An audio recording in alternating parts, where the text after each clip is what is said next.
नमस्कार, आप देख रहे हैं न्यूज इंडिया। आपके साथ मैं हूं चारुल शर्मा। सीधा रुक कर रहे हैं इस वक्त की बड़ी खबर का। दिल्ली में अभी जारी रहेगा वीकेंड कर्फ्यू।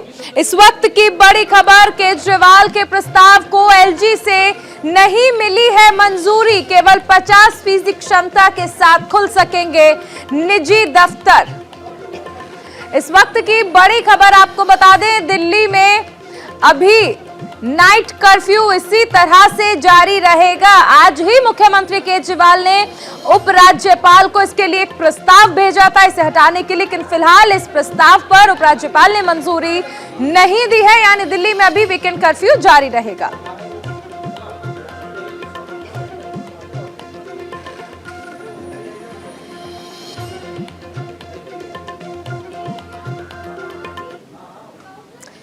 एक और बड़ी खबर आपको बता दें, यूपी में सीएम के फेस पर प्रियंका गांधी का बयान सामने आया। यूपी में मेरे अलावा कोई और चेहरा दिखता है क्या? इशारों ही इशारों में एक जवाब दिया है यहां पर प्रियंका गांधी ने कि आने वाले वक्त में कांग्रेस उन्हें मुख्यमंत्री के चेहरे के तौर पर पेश कर सकती है। आज घोषणा पत्र जारी करने के दौरान प्रियंका गांधी से जब पूछा गया कि आखिर किस चेहरे के साथ कांग्रेस उत्तर प्रदेश चुनाव में उतरेगी, तो इशारों में उन्होंने खुद की ओर इशारा किया और कहा कि मेरे अलावा कोई और चेहरा दिखता है क्या। हालांकि अभी इंतजार सिर्फ पार्टी की तरफ से ऑफिशियल अनाउंसमेंट का है, लेकिन प्रियंका के इस इशारे ने काफी हद तक तस्वीरें साफ कर दी हैं।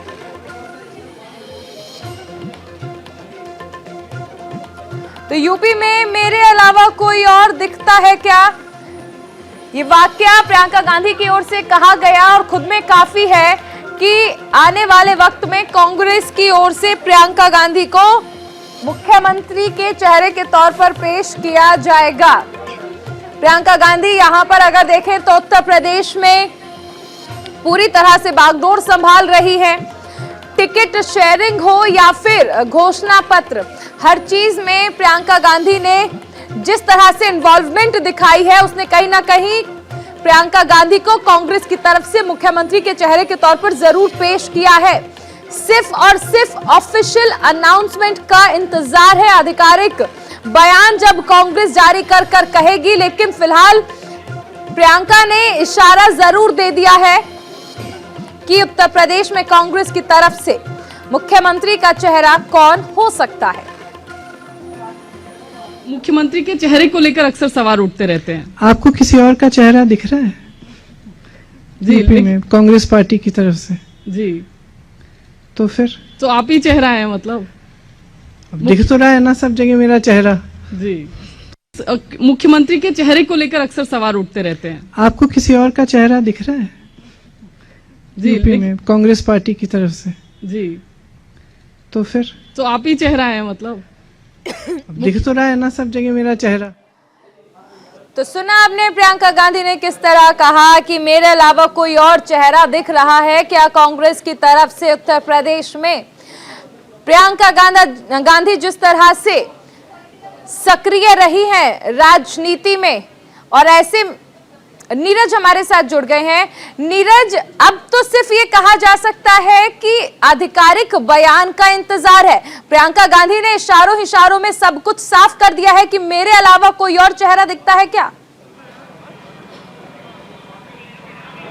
जी हाँ, बिल्कुल। देखिए, प्रियंका गांधी ने जिस तरह से कहा कि उनके सिवा कोई चेहरा दिखता नहीं, तो वाकई उत्तर प्रदेश में प्रियंका गांधी के सिवा कांग्रेस में और कोई चेहरा दिखता नहीं। और प्रियंका गांधी सिर्फ एक चेहरा है कांग्रेस के लिए, इसके अलावा और कोई चेहरा कांग्रेस में नहीं दिखता, ना ही पोस्टर में दिखता है, ना ही कहीं और। एक ही बड़ा चेहरा है और यही सबसे बड़ी कांग्रेस का प्लस पॉइंट है कि उनके पास कम से कम प्रियंका गांधी जैसा इस समय उत्तर प्रदेश में नेतृत्व है। अगर साल 2014 की हम बात करें तो साल 2014, 17 और उसके बाद 2019 कोई चेहरा नहीं था कांग्रेस के पास कि कौन मुख्यमंत्री होगा, कौन बड़ा नेता होगा। तो मात्र एक सीट पे उत्तर प्रदेश में कांग्रेस से सिमट गई थी। और जो जमीन थी कांग्रेस की एक जमाने में उत्तर प्रदेश में, यानी कि कांग्रेस के लिए उपजाऊ जमीन हुआ करती थी कांग्रेस के लिए, और यहीं से दिल्ली तक का रास्ता कांग्रेस तय करती थी, वो पूरी जो जमीन है कांग्रेस की वो पूरी तरह से खत्म हो गई थी।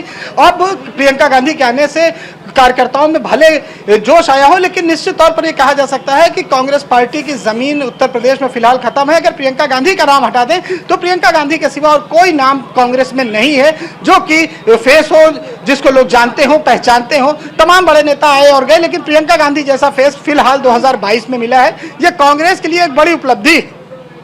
बिल्कुल नीरज, ये भी जानना चाहेंगे कि देखिए पिछले अगर कुछ समय से बात कर लें तो प्रियंका गांधी लगातार उत्तर प्रदेश में सक्रिय रही हैं। 5 राज्यों में विधानसभा चुनाव है, लेकिन प्राइम फोकस जो है वो उत्तर प्रदेश में जिस तरह प्रियंका गांधी ने दिखाया है, उसने कहीं ना कहीं इशारा तो जरूर दिया था, लेकिन कांग्रेस कुछ भी खुलकर बोलने को तैयार नहीं थी। हालांकि आज देखिए काफी हद तक तस्वीर जो है जिस तरह हमने जिक्र किया साफ हो गई है और सिर्फ ऑफिशियल अनाउंसमेंट का इंतजार है। लेकिन क्या लगता है कि विधानसभा चुनाव में प्रियंका गांधी का चेहरा एक बार फिर से कांग्रेस में जान फूंकने के लिए काफी होगा? जी हाँ, देखिए कांग्रेस के पास मैंने कहा ना कि अभी जमीन नाम की कोई चीज नहीं है। अगर है तो वो प्रियंका गांधी का एक फेस है, यानी कि गांधी सरनेम ही बहुत बड़ा है, कांग्रेस पार्टी की पहचान है। और उत्तर प्रदेश में अगर कहा जाए तो कांग्रेस के पास कुछ खास नहीं है करने के लिए। जो तैयारी कर रही है वो 2024 को लेकर कर रही है, चूंकि अमेठी उनके हाथ से जा चुका है जो कि कांग्रेस का गढ़ हुआ करता था। रायबरेली नाम की एक सीट बची है जिस पर सोनिया गांधी हैं।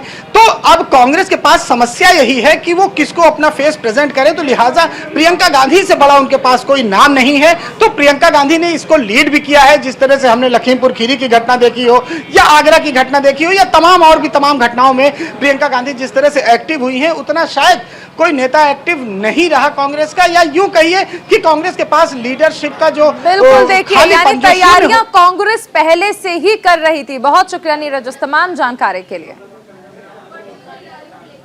कांग्रेस नेता महराज जहां फूट फूट कर रोई टिकट कटने पर।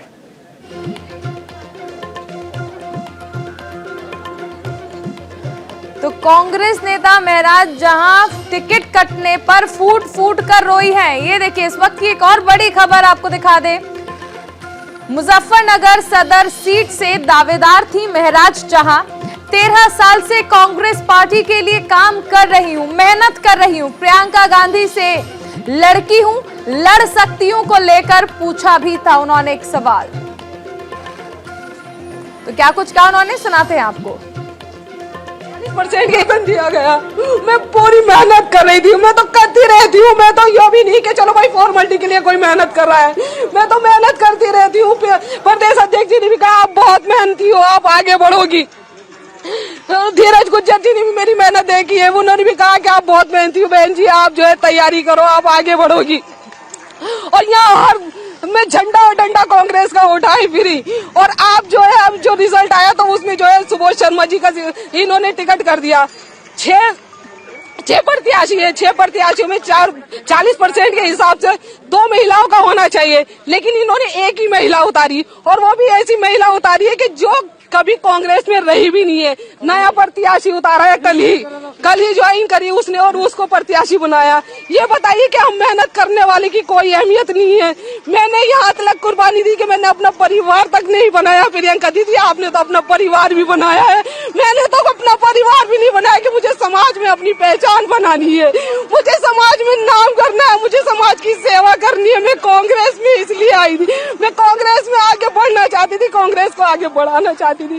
13 सालों से इतनी मेहनत कर रही हूँ, लेकिन मेहनत करने वालों को कोई अहमियत नहीं है। प्रियंका दीदी आप कहती है कि मैं लड़की हूँ, लड़ सकती हूँ।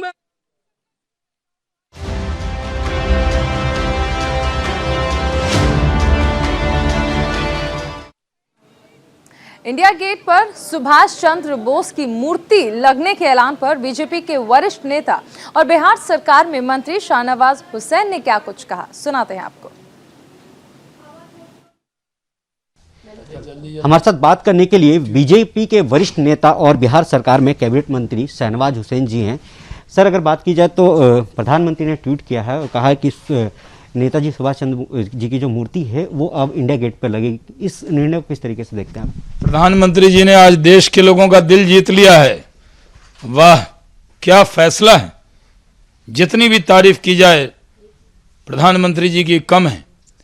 हम लोग बचपन से नेताजी सुभाष चंद्र बोस को अपना आदर्श मानते, लेकिन कांग्रेस की सरकार में सिर्फ नेहरू जी को दिखाया गया, नेताजी सुभाष चंद्र बोस का अपमान हुआ, उनके बारे में जो जानकारी चाहते थे देश के लोग वो नहीं दिया गया।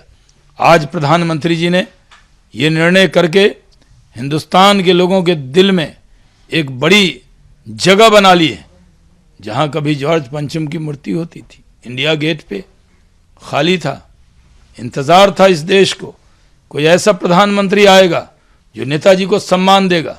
और इंडिया गेट पर जब नेताजी की प्रतिमा लगेगी तो देश के अंदर इस मुल्क से मोहब्बत करने वाले बाग बाग हो जाएंगे। पर अगर वही बात की जाए तो जिस तरीके से कहा जा रहा है कि जो अमर जवान ज्योति है उसको वॉर मेमोरियल में शिफ्ट किया जा रहा है, वहीं पे राहुल गांधी कहते हैं कि बहुत दुख की बात है कि हमारे वीर जवानों के लिए ज्योतिर्लिंग जो है उसको बुझा दिया जा रहा है। देखिए, इंडिया गेट तो वहीं पे है, जो ज्योति है वो ब्रिटिश टाइम में जो लोग लड़े उनको भी हम याद करते हैं, पूरा सम्मान है। लेकिन क्या ये फ्लेम अगर वार मेमोरियल में शिफ्ट हो, इसमें कांग्रेस को क्या दिक्कत है? क्या कांग्रेस के दफ्तर में शिफ्ट कर दे? क्या दिक्कत है कांग्रेस को? वार मेमोरियल में ही हो रहा है ना। और जो हमारे देश की रक्षा के लिए आज़ादी के बाद जो सैनिक शहीद हुए, क्या उनको याद न किया जाए? क्योंकि कांग्रेस पार्टी तो सर्जिकल स्ट्राइक का सबूत मांगती है, सेना को गली का गुंडा बता देती है, तो सैनिकों का सम्मान क्या होता है ये कांग्रेस क्या जाने। ये तो मोदी जी ने बड़ा अच्छा निर्णय किया है, बहुत बहुत शुक्रिया मोदी जी। आज यूपी कांग्रेस की घोषणा पत्र थी, उसमें राहुल गांधी कहा है कि नरेंद्र मोदी ने युवाओं को विजन दिया था वो फेल हो चुका है, देश को नए विजन की जरूरत है। राहुल गांधी जी कौन सा विजन है उनका? आज तो पूरा देश नरेंद्र मोदी जी के साथ है, युवा नरेंद्र मोदी जी के साथ है। ये कांग्रेस क्या बताएगी? 50 साल हुकूमत का मौका मिला, कोई विजन नहीं दे पाए, उसका रीजन देंगे कि विजन क्यों नहीं था। आज तो विजनरी प्रधानमंत्री है, देश के लिए काम कर रहे हैं, जितनी भी तारीफ की जाए कम है। पर वहीं जब आज कांग्रेस की प्रेस कॉन्फ्रेंस चल रही थी तो पूछा गया कि सीएम फेस कौन है, तो प्रियंका गांधी कहती हैं कि मैं हूं ना, मैं ही सबके बीच में हूं। कि मतलब ऐसा लग रहा है कि अब वही जा रही है मैदान में। कांग्रेस के किसी प्रवक्ता को अनाउंस करना चाहिए, प्रियंका जी को खुद करना पड़ा। कोई कांग्रेसी एक शब्द उनको सीएम के लिए बोलने को तैयार नहीं, एक ब्लॉक लेवल का भी वर्कर नहीं बोल रहा है कि उनको सीएम बनाओ, तो खुद ही कहना पड़ा। लेकिन क्या होगा, जब सीट आएगी 0 तो फिर कौन बनेगी उसमें से? सीएम 0 सीट से कोई नहीं बनने वाला। आएगी भाजपा, जीतेगी भाजपा, बनेंगे योगी। तो ये थे शहनवाज हुसैन जी, जिन्होंने कहा कि आएगी तो बीजेपी और जीतेंगे तो योगी। कैमरामैन राम नरेश के साथ दीपक चौबे, न्यूज़ इंडिया, दिल्ली। वहीं अमर जवान ज्योति शिफ्ट किए जाने पर राहुल गांधी का ट्वीट, वीर जवानों के लिए जो ज्योति जलती थी आज बुझा दी जाएगी। तो अमर जवान ज्योति पर अब देखिए विपक्ष की राजनीति जो है वो शुरू हो गई है। ट्वीट्स जो हैं वो लगातार हम देख रहे हैं और इस पर राहुल गांधी ने ट्वीट भी किया। अमर जवान ज्योति शिफ्ट किए जाने पर राहुल गांधी ने ट्वीट किया और कहा कि वीर जवानों के लिए जो ज्योति जलती थी आज वो बुझा दी जाएगी। कुछ लोग देश प्रेम और बलिदान नहीं समझ सकते हैं। दरअसल इंडिया गेट पर जलने वाली अमर जवान ज्योति को वॉर मेमोरियल में शिफ्ट किया जाएगा और इस वॉर मेमोरियल पर जलने वाली लौ में विलीन कर दिया जाएगा। यहाँ पर ट्वीट भी देख सकते हैं, उसमें लिखा था कि बहुत दुख की बात है कि हमारे वीर जवानों के लिए जो अमर ज्योति जलती थी उसे आज बुझा दिया जाएगा। कुछ लोग देश प्रेम और बलिदान नहीं समझ सकते, कोई बात नहीं, हम अपने सैनिकों के लिए अमर जवान ज्योति एक बार फिर से जलाएंगे।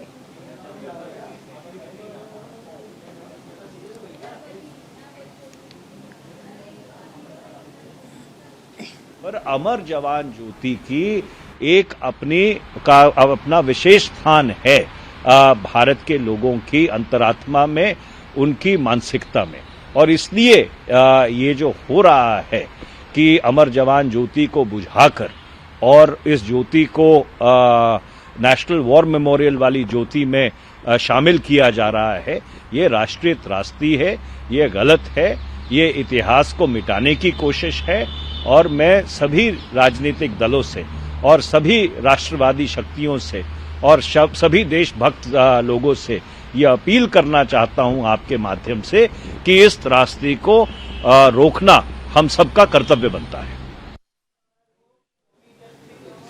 पीएम मोदी ने ऐलान किया है कि इंडिया गेट पर नेताजी सुभाष चंद्र बोस की मूर्ति लगाई जाएगी। पीएम मोदी ने ट्वीट कर ये जानकारी साझा की। पीएम मोदी ने ये ऐलान ऐसे वक्त पर किया जब भारत सरकार ने इंडिया गेट पर अमर जवान ज्योति पर जलने वाली लॉ को नेशनल वॉर मेमोरियल की लॉ के साथ मर्ज करने का फैसला लिया। इस फैसले पर कांग्रेस समेत विपक्षी दल केंद्र सरकार पर निशाना साध रहे हैं। बता दें कि 23 जनवरी को नेताजी की प्रतिमा का अनावरण पीएम मोदी करेंगे। इंडिया गेट से देखिए संवाददाता नमित त्यागी की ये ग्राउंड रिपोर्ट। देश आज़ादी का 75वां अमृत महोत्सव मना रहा है। गणतंत्र दिवस से पहले केंद्र सरकार ने आज इंडिया गेट पर एक बड़ा फैसला लिया। पहला फैसला, इंडिया गेट पर अमर जवान ज्योति की लॉ को वॉर मेमोरियल की लॉ से विलय कर दिया गया। इसके बाद अमर जवान ज्योति की लॉ पूरी तरीके से बदल जाएगी और युद्ध स्मारक जो बनाया गया है इसके पीछे, उसकी लॉ में इस लॉ को अब विलय कर दिया गया। दूसरा फैसला, खुद पीएम नरेंद्र मोदी ने ट्वीट करके कहा कि 23 जनवरी जिस दिन पूरा देश महान स्वतंत्रता सेनानी सुभाष चंद्र बोस की 125वीं जयंती मना रहा होगा, उस दिन यहाँ पर नेताजी सुभाष चंद्र बोस की 28 फीट की मूर्ति का अनावरण किया जाएगा।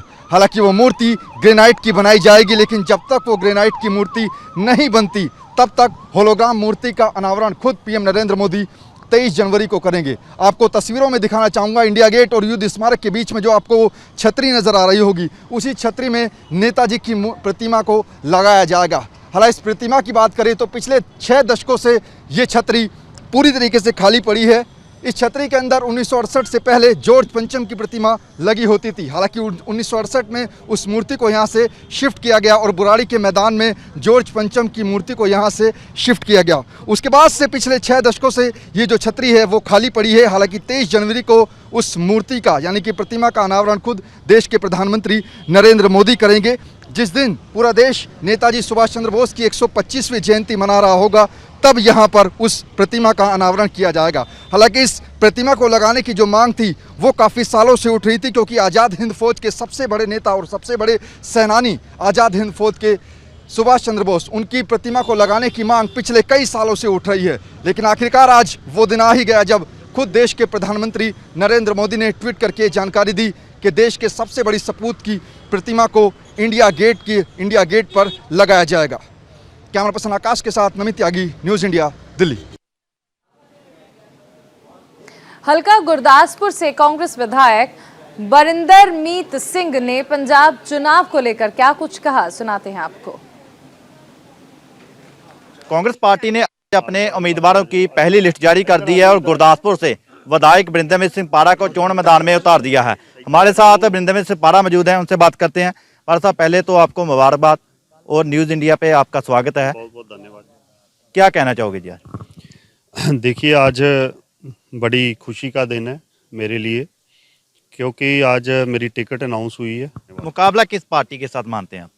देखिए, मुकाबला तो इलेक्शन है, मगर मैं ये तो आम आदमी पार्टी के उम्मीदवार जो रमन बैला हैं वो भी कांग्रेस से ही गए हैं, तो वो कांग्रेस से तो गए हैं, मगर कांग्रेस के लिए किया क्या है? कांग्रेस इससे कि आपको कोई नुकसान होगा? वर्कर के लिए किया क्या है? आप ये भी तो क्वेश्चन करिए ना कि अगर 3 साल चेयरमैन रहे हैं तो अपने किसी वर्कर की बच्चे को सेट किया, या अपने किसी वर्कर की बाजू पकड़ी, या अपने वर्कर के साथ खड़े हुए? जिन लोगों ने इनकी इलेक्शन लड़ी थी 2012 में, तो क्या उन लोगों के साथ ये खड़े रहे? तब इतना धक्का हुआ तो हम तो तब इलेक्शन नहीं लड़ी थी हमने, तो फिर भी हम लोगों के साथ खड़े रहे। तो यही कारण है ना। तो इसलिए खतरा उन लोगों से होता है जो लोगों में रहने वाले हों। खतरा उन लोगों से नहीं होता कि सरकार की गाड़ी ली, घूमे फिरे और किसी का काम किया नहीं किया, तो उनसे क्या खतरा। एक और सवाल है जी, चरणजीत चन्नी और सिद्धू जी वर्ष उनके आपस में ही कोई मतभेद चल रहे हैं, जैसे बटाला में वो शेखरी जी को आकर उम्मीदवार ऐलान चुके हैं, लेकिन उसी दूसरी तरफ पप्पू जयंतीपुरी एक बात सुनिए, ये तो ना तो अकाली दल लिमिटेड पार्टी है और ना ये केजरीवाल पार्टी है। किसके साथ है? सिद्धू के साथ, चन्नी के साथ? पार्टी के साथ हूँ और सारे कांग्रेस पार्टी के साथ हैं। और ये कोई लिमिटेड पार्टी नहीं, एक सिस्टम है कांग्रेस पार्टी का। उनकी एक पिछले 3 महीने से यहाँ पे वैल्यूएशन हो रही है, यहाँ पे सर्वे हो रहे हैं। अगर पाड़ा नहीं जीतता होता तो पाड़े की भी टिकट कट जाती, अगर जो जीतता है उसको टिकट देती है पार्टी। और ये ठीक है, मेरा किसी से ज़्यादा प्यार हो सकता है, किसी का किसी से हो सकता है, वो अपने कैंडिडेट के लिए बोलेंगे। पर पार्टी का एक क्राइटेरिया है, पार्टी की एक टीम बनी हुई है, उस क्राइटेरिया में जो आएगा टिकट उसको मिलेगी। श्री हरगोबिंदपुर से बलविंदर सिंह लाडी की टिकट जो वो काट तो दी। बीच में आ गई ना, जो उस क्राइटेरिया में आएगा उसको मिलेगी। तो वहां से एक आम आदमी, इसको बोलते हैं आम आदमी पार्टी कांग्रेस को, एक सरपंच को टिकट दी है, जो लोगों ने फतवा दिया वो उस सरपंच को टिकट दिया, वो जीत रहा है। तो इसमें तो एक क्राइटेरिया मैंने पहले बताया, अगर पाड़ा आएगा तो पाड़े को मिलेगी, कोई और आएगा तो उसको मिलेगी। जी आपने सुना, ये थे गुरदासपुर से चोन मैदान में उतारे जा चुके हैं कांग्रेस से विधायक बृंदावन सिंह पारा, जिन्होंने कहा है कि विकास के मुद्दे को लेकर चुनाव लड़ा जाएगा और अपनी जीत की दावेदारी पेश की है। गुरदासपुर से सतनाम सिंह, न्यूज़ इंडिया। गुरदासपुर से आम आदमी पार्टी के उम्मीदवार रमन बहल का चुनाव को लेकर क्या कुछ कहना है, बातचीत की हमारे संवाददाता ने। पंजाब में कोड ऑफ कंडक्ट लगा दिया गया और सभी राजनीतिक पार्टियों को उम्मीदवार सरगर्म दिखाई दे रहे हैं। हमारे साथ गुरदासपुर से आम आदमी पार्टी के उम्मीदवार रमन बहल जी मौजूद हैं, उनसे बात करते हैं। सर, क्या रणनीति बनाई है जी राजनीतिक चुनाव को लेकर? मैं ऑलरेडी ਤੁਹਾਨੂੰ ਦੱਸ ਚੁੱਕਿਆ ਕਿ ਗੁਰਦਾਸਪੁਰ ਦੇ ਵਿੱਚ ਦੋ ਤਿੰਨ ਲੋਕਲ ਮੁੱਦੇ ਬੜੇ ਅਹਿਮ ਨੇ। ਇੱਕ ਤੇ ਦੇਖੋ ਜਿਹੜਾ ਸਾਡਾ ਪਿੰਡੂ ਹਲਕਾ ਵਾ, ਉਹਦੇ ਵਿੱਚ ਜਿਹੜੀਆਂ ਸਾਡੀਆਂ ਪੰਚਾਇਤਾਂ ਸੀਗੀਆਂ ਪਿਛਲੇ 15 ਸਾਲਾਂ ਤੋਂ ਉਹਨਾਂ ਨੂੰ ਲੋਕਾਂ ਨੂੰ ਜਿਹੜਾ ਵੋਟਾਂ ਦਾ ਅਧਿਕਾਰ ਸੀ ਉਹ ਤੋਂ ਵਾਂਝਾ ਰੱਖਿਆ ਗਿਆ। ਲੋਕਾਂ ਨੂੰ ਵੋਟਾਂ ਨਹੀਂ ਪਾਉਣ ਦਿੱਤੀਆਂ ਗਈਆਂ, ਲੋਕਾਂ ਦੇ ਪੇਪਰ ਜਿਹੜੇ ਨੇ ਨੋਮੀਨੇਸ਼ਨ ਉਹ ਰਿਜੈਕਟ ਕਰਾਤੇ। ਉਹਦੇ ਨਾਲ ਇੱਕ ਬਹੁਤ ਵੱਡੀ ਢਾਹ ਜਿਹੜੀ ਆ ਉਹ ਲੱਗੀ ਆ। ਔਰ ਖਾਸ ਕਰਕੇ ਜਿਹੜੇ ਸਰਪੰਚ ਨੇ ਬੜੇ ਨੇ, ਲੋਕੀ ਕੋਈ ਉਹਨਾਂ ਨੂੰ ਚੁੰਨੀ ਵਾਲਾ ਸਰਪੰਚ ਕਹਿੰਦਾ, ਕੋਈ ਹਾਰ ਵਾਲਾ ਸਰਪੰਚ ਕਹਿੰਦਾ, ਉਹਨਾਂ ਦੇ ਨਾਲ ਲੋਕਾਂ ਦਾ ਜਿਹੜੀ ਇੱਕ ਮੈਂਡੇਟ ਆ ਉਹ ਨਹੀਂ ਹੈਗਾ। ਇੱਕ ਤਾਂ ਬਹੁਤ ਵੱਡਾ ਮੁੱਦਾ ਗੁਰਦਾਸਪੁਰ ਦਾ ਇਹ ਆ। ਦੂਜੀ ਗੱਲ, ਗੁਰਦਾਸਪੁਰ ਸਾਰੇ ਹਲਕੇ ਦੇ ਵਿੱਚ ਇੱਕ ਦਹਿਸ਼ਤ ਦਾ ਮਾਹੌਲ ਆ। ਇਹਦੇ ਵਿੱਚ ਲੋਕ ਡਰੇ ਡਰੇ महसूस करते हैं, लोग अपनी गल नहीं कह सकते, लोग विरोध नहीं कर सकते। क्या इसके पीछे क्या राज क्या है, क्यों नहीं लोग अपनी बात क्यों नहीं रख पाते? पोलिटिकल इंटरफेरेंस, पोलिटिकल बॉसेस का डर, पर्चियां की राजनीति, जरा को विरोध करता उसके खिलाफ उस वेले पर्चा। इस करके लोग उन्होंने पर्चियां तो डर के जी अपने अपने आप के सहमे रह जाते हैं। और ये जोड़े पोलिटिकल बॉस ने, जोड़े सत्ताधारी लीडर ने, इन्होंने पुलिस नूं अपने हत्थ दे विच कठपुतली बनाया। FIR ਦੀਆਂ ਜਿਹੜੀਆਂ ਕਿਤਾਬਾਂ ਨੇ ਉਹਨਾਂ ਨੇ ਆਪਣੇ ਕੋਲ ਰੱਖੀਆਂ ਦੀਆਂ ਨੇ।